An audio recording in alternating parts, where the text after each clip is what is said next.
एक बार सब गज के आखो धन श्री सतगुरु राम सिंह जी। बेअंत पातशाह जी नूं याद करिए तो एक बार फिर गज के आखिए धन श्री सतगुरु जगजीत सिंह जी। कहते हैं कि जिन्नी देर तक पैरे के मालक नूं याद ना करिए तो उन्नी देर तक फतेह बुलाई सार्थक नहीं होंदी। सो पैरे के मालक सतगुरु उदय सिंह जी नूं याद करिए तो गज के आखिए धन श्री सतगुरु उदय सिंह जी। पातशाह जी की महिमा तो हज़ारां जीबां वाला शेषनाग भी नहीं कर सकिया, असीं तो उस दे मुकाबले कुछ भी नहीं हाँ। ये घटना जो मैं तुहाडे नाल सांझी करन जा रही हाँ ये दिसंबर 2004 की है। उस समय असीं बहुत छोटे सी ते साडे पिता जी ने एक जीप नवीं लई सीगी। सो असीं बहुत खुश सीगे ते पिता जी कहंदे कि क्यों ना बच्चों नूं घुमाउण लैके जाया जावे। रात दा समा सी, असीं सारे जाने जीप विच सवार हो के तरनताਰਨ वाली साइड चले गए। उत्थों तरनताਰਨ दरबार साहिब तो असीं अद्धा रस्ता ही गए सीगे ते पिता जी कहंदे क्यों ना आपां दरबार साहिब मत्था टेकदे जाइए। रात दा समा सी, 9:30 वजे दा टाइम सी, सर्दियां दे दिन सन। उस समय जदों असीं दरबार साहिब पहुंचे तो सुख आसन करन दा समा हो चुकिया सी। असीं परिक्रमा विच ही मत्था टेकिया ते पिता जी कहंदे कि आपां नवीं जीप लई है, क्यों ना इत्थों जल लैके जाया जावे। असीं उत्थों एक लिफाफे विच ही जल भर के लै गए ते उस तो बाद असीं प्रशादा छकिया ते जीप विच आके बैठ गए। उत्थों असीं थोड़ी को देर ही अगे गए सी, 7-8 किलोमीटर, ते रात दा समा होने करके दूरों एवें लग्या कि कोई गड्डी आ रही है तो उसने डिपर दी है। तो मेरे पिता जी ने गड्डी नूं थोड़ी साइड देने वास्ते जगह थोड़ी हटवी करके गड्डी चलानी शुरू कर दी।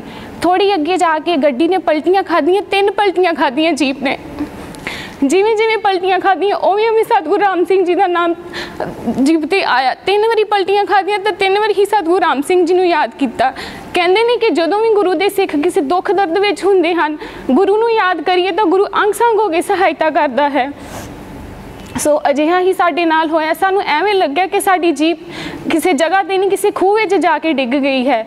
जिवें जिवें असीं सतगुरु राम सिंह जी नूं याद किया त्यों त्यों सच्चे पातशाह जी ने साडी रखिया की। जदों असीं बाहर निकले तो जीप बिल्कुल पुट्ठी होई पई सी। जीप के पिछे बैठन का करके मैं थोड़ी अगे जाके अगलियां सीटां 'च जाके फस गई तो पातशाह जी की किरपा नाल किसी का वाल विंगा नहीं होया। जदों असीं गड्डी तो बाहर निकल के देखा तो गड्डी की टैंकी, तेल वाली टैंकी का ढक्कन टुटन कारण सारा तेल फर्श ते जमीन उत्ते डिग्गिया पिया सीगा। जदों पिंड वाले सवेरे आए तो उन्होंने देखा कि भी इन्ना भयानक एक्सीडेंट होया, लगता है कि इन्हां दा तो कोई भी जी नहीं बचिया होएगा। पर पातशाही की इन्नी को किरपा रही साडे ते कि सानू उन्होंने हाथ दे के रख लिया।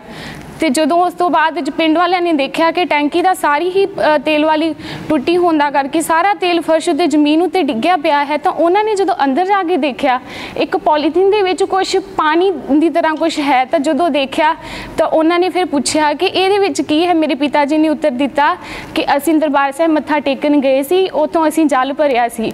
पातशाही दा कौतक देखो, लोहे की टैंकी का ढक्कन टुटन करके सारा ही तेल बाहर डिग गया तो पर वो पानी इन्ना 3 पलटियां खाने के बावजूद भी सरोवर का जल एक बूंद भी ना डिग्या। सच्चे पातशाह ने इन्नी कृपा की साडे ते कि सारे परिवार के जी नवे नरोए हैं। पातशाही के बेअंत गुण हैं, उन्हों की बेअंत बख्शिशां हैं जो असीं अपनी जुबान नाल नहीं उन्होंने बयान कर सकते। इवें एक होर घटना है, जदों सतगुरु पातशाह जी सतगुरु जगजीत सिंह जी सानू अपने तो सदा लई विछोड़ा दे गए। उस बाद मन इन्ना दुखी रहन लग गया कि किते किसी नूं मनण नूं दिल ना कीता। मैं ते मेरे माता जी पातशाही दे विरलाप विच दिन रात रोंदे रहंदे, खाना पीना सब कुछ भुल चुके सीगे। एक दिन विरलाप करदे करदे रात नूं जदों सोए तो पातशाही ने दर्शन दिते सतगुरु जगजीत सिंह जी ते सतगुरु प्रताप सिंह जी ने। पहला सतगुरु प्रताप सिंह जी गद्दी ते सुभाईमान सन, थोड़ी देर बाद सतगुरु जगजीत सिंह जी उत्थे आके उन्हां कोल बैठ जाते हैं। तो बाद विच सतगुरु प्रताप सिंह जी सतगुरु जगजीत सिंह जी दोनों का एक ही रूप एक ही देह धार लेंदे हैं। ये कौतक वेख के मैं सुपने विच इन्नी ज़्यादा अचंभित होई कि कुछ समझ ना आवे कि की हो रहा है। कुछ समय बाद सतगुरु उदय सिंह जी आके उन्होंने कोल ही सुभाईमान हो जाते हैं। जिवें मन में सी कि सतगुरु जगजीत सिंह जी आप ना अपने हथी किसी नूं गुरु नहीं थाप के गए, मन में यही सी कि हुण गुरु मनीए तो किनू मनीए। मन इन्ना को विचलित सीगा कि किसी नूं गुरु मनण नूं दिल नहीं सी कर रहा है।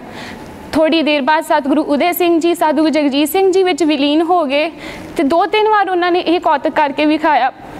अखां विचों इन्ने नीर वग रहे सन। मैं उठी तो अपने माता जी नूं सारी हड्ड बीती सुनाई। उस तो बाद सतगुरु जगजीत सिंह जी तो बाद सतगुरु उदय सिंह जी विच उन्नी ही आस्था होगी जिन्नी कि सतगुरु जगजीत सिंह जी विच है। अज भी सतगुरु उदय सिंह जी के दर्शन करते हाँ तो उन्हां विचों सतगुरु जगजीत सिंह जी के ही दर्शन हुंदे हन। जे असीं सतगुरु जी नूं ये भी कहिए कि सतगुरु जगजीत सिंह जी का ही दूसरा रूप सतगुरु उदय सिंह जी हैं तो ये कोई भुलेखा नहीं है।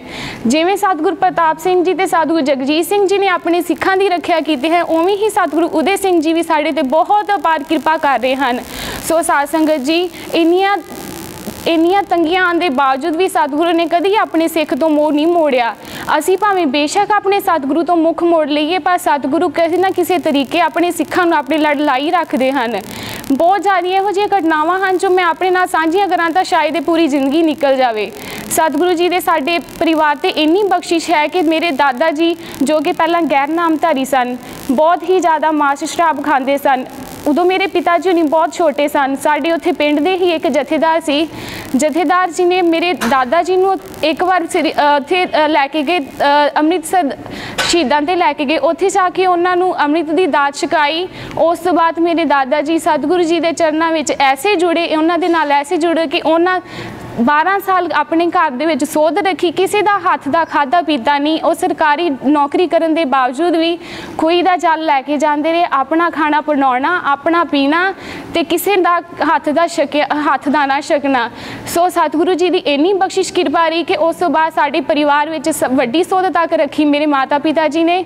असी छोटे छोटे होंदे सी जदों सच्चे पातशाही की कृपा नाल उन्होंने सोध रखी। 3 साल का तो मैनू ये याद है कि 2-3 साल का माता पिता जी ने सोध रखी। असी तो रसोई में भी वड़ के नहीं सी देखे, उस टाइम बहुत छोटे सीगे। सच्चे पातशाही दियां इन्नियां किरपा ने कि उन्हां दे तो मैं की गुण गावां। सो इन्ना ही कहंदी होई मैं खिमा दी जा चुका। सत श्री अकाल।